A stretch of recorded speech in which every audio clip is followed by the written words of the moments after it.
Capítulo 9. A restauração de Portugal. No primeiro quartel do século XVII, a situação de Portugal era de profunda decadência. Sob o reinado de Filipe III, de Espanha, príncipe apático e doente, que entregara a direção de todos os negócios ao Duque de Lerma. Os esplendores das conquistas portuguesas haviam desaparecido. Aquele povo minúsculo e heróico, cuja coragem acendera nova luz em todos os departamentos de trabalho do Ocidente, encontrava-se agora reduzido a quase penúria. Foi por esse tempo que Henrique de Sagres, o antigo Relil, mensageiro de Jesus, que levantara as energias portuguesas com a sua escola de navegação, procurou o Senhor, tocado de compaixão e de angústia, a implorar a bênção da sua misericórdia para a nação de que se tornara o gênio renovador. Mestre, diz ele compungidamente, venho pedir o vosso auxílio paternal para a terra portuguesa, cujas experiências amargas tocam agora ao auge das penosas provações coletivas. Humilhada e vencida, ela implora a vossa divina providência, por intermédio de minhas palavras, no sentido de lhe ser possível aproveitar as forças derradeiras para uma reorganização política e econômica, que a possa esquivar de tão angustiosa situação. Relil, replicou Jesus, sabes que a minha piedade não se reveste de excessivas exigências. Enviei-te a Portugal com o fim de lhe reerguer as energias, compensando os seus grandes esforços de povo humilde e laborioso. Infelizmente, apesar de suas grandes qualidades de coração, os portugueses não souberam corresponder à nossa expectativa, provocando eles próprios a situação em que se encontram, pela fraqueza com que se entregaram à sinistra embriaguez da fortuna e da posse. Depois de teres ajudado Vasco da Gama a franquear o caminho marítimo das Índias, as forças lusas, após receberem os favores da cidade de Calicut, ali regressam, algum tempo mais tarde, para bombardeá-la, inundando-a num mar de crueldade e sangue. No Brasil, onde lançamos os fundamentos da pátria do Evangelho, introduziram o tráfico de homens livres, forçando as falanges de Ismael a despender todos os esforços possíveis para que as ordens divinas não se subvertessem pelas iniquidades humanas. Em Lisboa, permitiram a entrada do terrível Instituto da Inquisição, que comete no mundo todos os crimes em meu nome, que deveria ser para todas as criaturas um sinônimo de brandura e de amor. É verdade, Senhor, exclama Relil amargurado. Quando o primeiro português aprisionou nas Canárias alguns pobres africanos para vendê-los como escravos aos brancos da Europa, ordenei que fossem imediatamente repatriados, enchendo-se-me o coração de amargura após tantos entusiasmos no período dos descobrimentos. Quando eu vos confiava, no Restelo, as lágrimas do meu reconhecimento e da minha esperança. Mas a grande pátria que me confiaste, Senhor, muito tem aprendido no caminho das experiências dolorosas. Nas suas cidades importantes escasseiam os espíritos de eleição, aptos à tarefa do governo. As nações ambiciosas se assenhoreiam de todas as suas possibilidades econômicas. Suas riquezas são pilhadas pela pirataria do século. Seu povo se acha esmagado pelos impostos, seus filhos abatidos e humilhados. Apiedai-vos, meu Jesus, de tanta miséria que nos enche o coração de infinita amargura. Permite possamos restaurar-lhe as forças políticas, a fim de que ela cumpra as vossas determinações sábias e justas na terra do Evangelho. Essas experiências dolorosas, explicou-lhe o Divino Mestre, dotarão Portugal de novos sentimentos acrisolando nele as concepções de brandura e de fraternidade, a fim de que possa corresponder ao nosso esforço na edificação da pátria dos meus ensinamentos. Quais os elementos encarnados que utilizarás nessa reencarnação?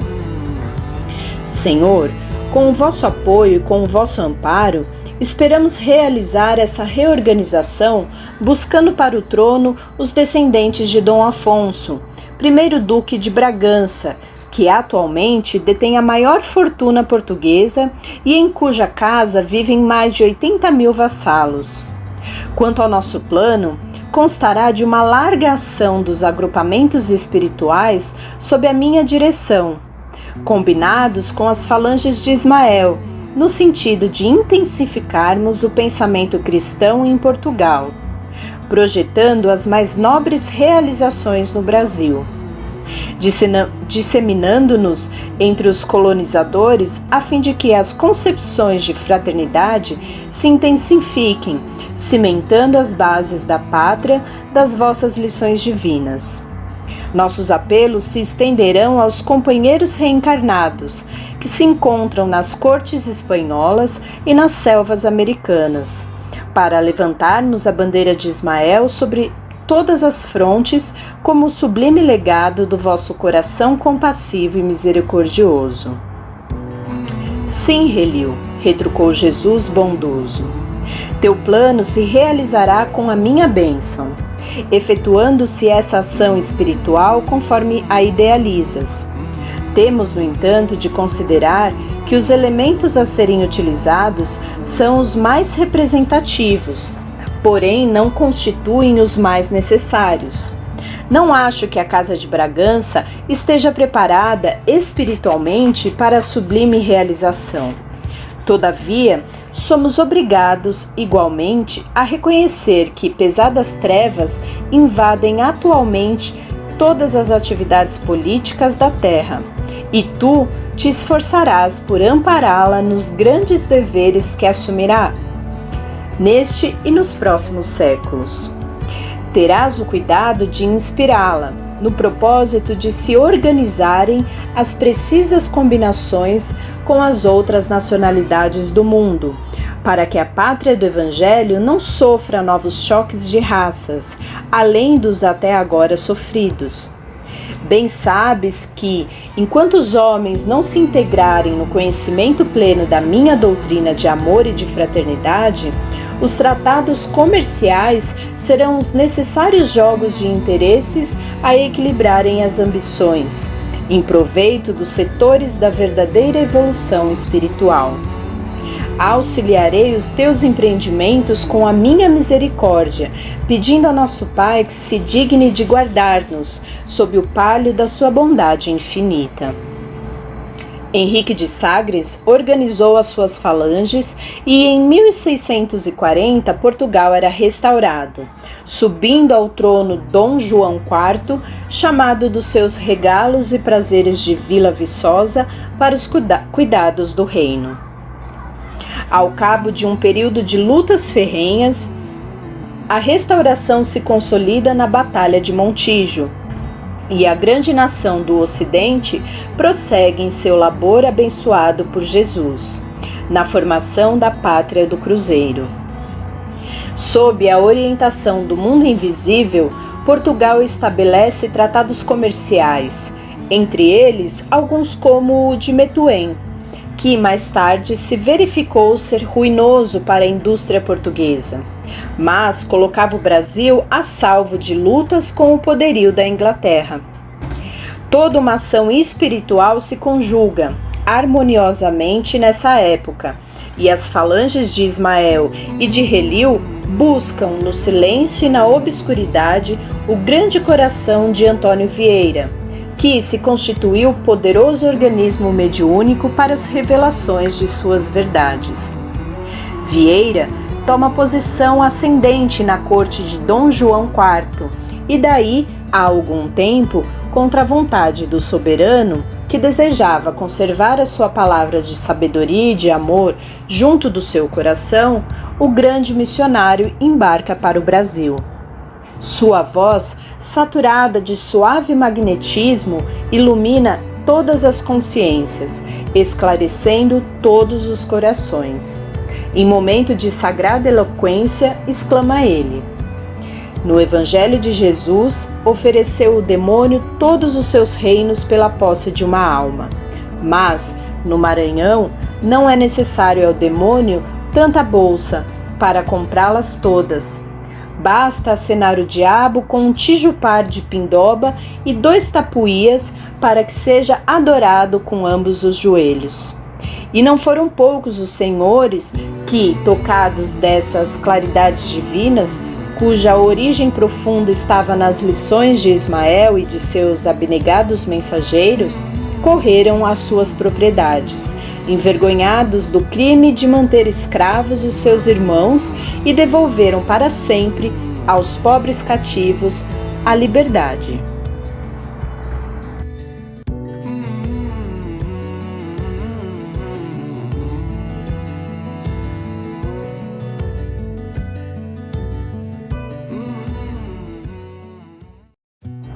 Capítulo 10. As bandeiras. No desdobramento da ação espiritual que deveria restaurar a pátria portuguesa, Ismael congregou os espíritos que chegavam aos espaços depois do primeiro contato com a vida de Piratininga, a fim de elaborar novos projetos de trabalho naquele setor da pátria do Evangelho.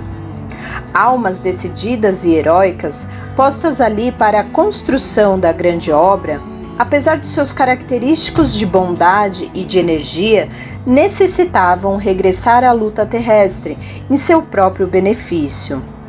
O mensageiro divino as reuniu em grandes círculos, de onde lhe ouviram a palavra amiga e esclarecedora. Meus irmãos, disse ele, regressareis dentro de breves dias aos núcleos de trabalho estabelecidos no Planalto Piratiningano. Prosseguireis atuando no mesmo campo de labor e liberdade com que caracterizastes as primeiras iniciativas aí desenvolvidas. Agora levareis mais longe a vossa coragem e o vosso heroísmo. Penetrareis o coração da terra do Cruzeiro, rasgando as sombras de suas florestas imensuráveis. Com a vossa dedicação, novas atividades serão descobertas e novas possibilidades hão de felicitar a existência dos colonizadores do país, onde nos desvelaremos pela conservação da bandeira de Jesus, desfraldada lá sobre todas as frontes e sobre todos os corações. Até hoje, têm-se multiplicado as tristes caçadas humanas em que os índios misérrimos são colhidos de surpresa, na sua simplicidade, para os penosos trabalhos do cativeiro. Desvendareis agora as fontes de riqueza dos vastos latifúndios do Brasil, interessando a colonização e fazendo desabrochar com mais intensidade os núcleos valorosos desse movimento de intensificação dos órgãos de progresso da pátria e do seu povo.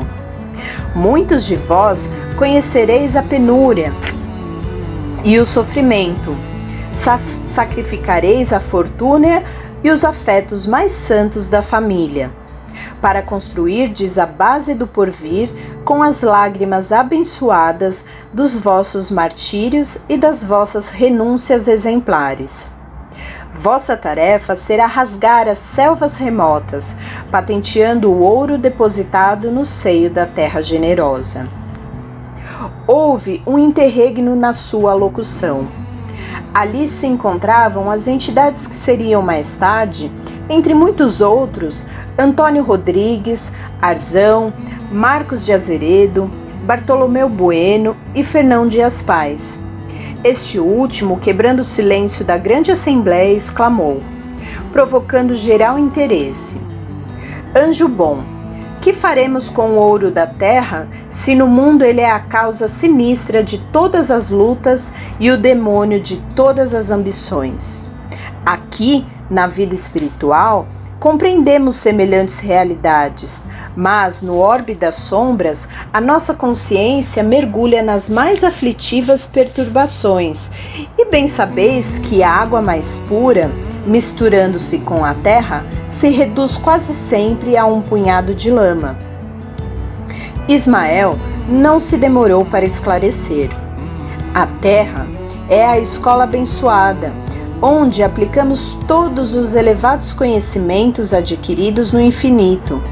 É nesse vasto campo experimental que devemos aprender a ciência do bem e aliá-la à sua divina prática. Nos nevoeiros da carne, todas as trevas serão desfeitas pelos nossos próprios esforços individuais. Dentro delas, o nosso espírito andará esquecido de seu passado obscuro, para que todas as nossas iniciativas se valorizem. Precisamos entender essas brandas disposições das leis divinas, para que o determinismo do amor e da fraternidade constitua a lei da existência de todas as coisas e de todos os seres.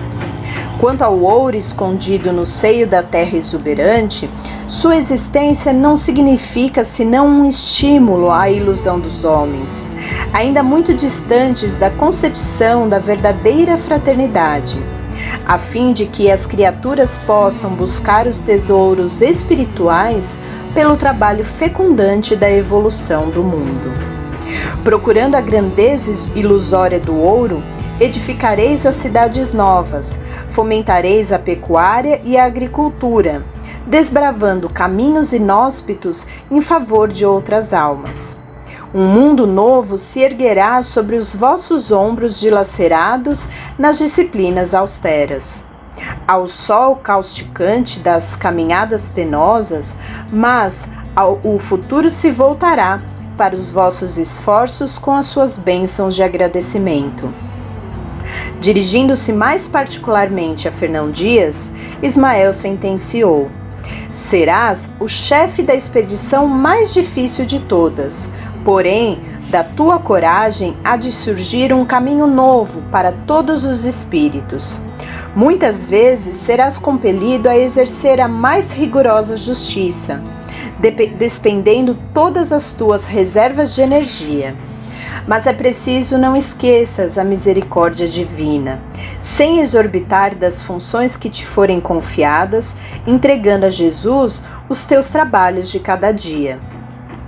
O grande bandeirante recebeu submisso a determinação do divino emissário. Daí a alguns anos, nos 2 últimos quartéis do século XVII, as bandeiras paulistas se espalharam por todas as regiões da Terra Virgem. Através das selvas brávias, marcham como se o fizessem ao longo de largos e desconhecidos oceanos. As noites estreladas lhes servem de orientação e de bússola. A cruz do Cristo vai como um símbolo à frente de todos os expedicionários das novas tentativas de conquista. De Sorocaba, sobem por Goiás até ao Amazonas longínquo e de Taubaté demandam a Paraíba do Norte.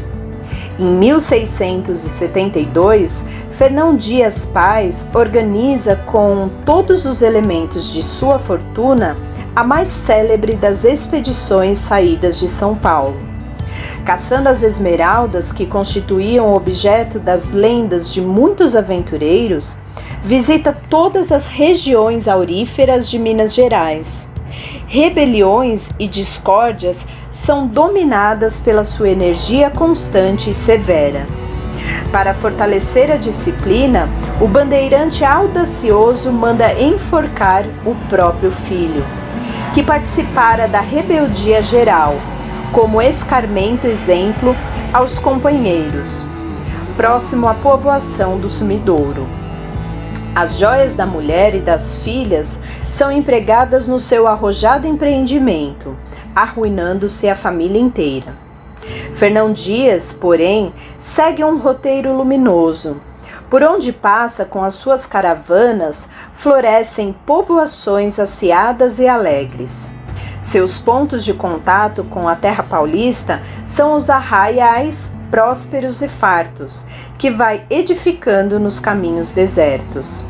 As esmeraldas do seu sonho nunca foram encontradas, e as pedras verdes que entregou ao genro no instante da agonia, como única expressão da sua fortuna, representavam, de certo, o símbolo suave das esperanças do seu labor e das suas lágrimas na terra do Evangelho. Próximo do local onde mandara enforcar o filho, nas margens do Rio das Velhas, o seu espírito de lutador se desprendeu igualmente do corpo exausto, e quando, no íntimo do seu coração, implorava a misericórdia do Altíssimo para o delito com que exorbitara de suas funções na terra, a voz de Ismael falou-lhe do infinito. Irmão, as quedas, com as suas experiências sombrias, constituirão os degraus do teu caminho para as mais gloriosas ascensões espirituais. Atrás dos teus passos florescem cidades valorosas no coração das matas virgens, e os que recebem os teus benefícios abençoam o teu esforço e a tua energia perseverante. A essas mesmas paragens onde turvaste a consciência por um instante, levado pelos rigores da disciplina, voltarás com teu filho, sob as asas cariciosas da fraternidade e do amor, a fim de reparares o passado cheio de tribulações e lutas incontáveis, porque no coração misericordioso de Deus repousam eternamente as luminosas esmeraldas da esperança e do amor, que procuraste a vida inteira. Fernão Dias Paz abre os olhos materiais pela última vez. Uma lágrima pesada e branca lhe corre pelas faces emagrecidas, mas sobre o seu coração paira a bênção cariciosa da terra dourada das Minas, e, sentindo-se na posse das verdadeiras esmeraldas do seu grande sonho, o notável batalhador regressa de novo à vida do infinito.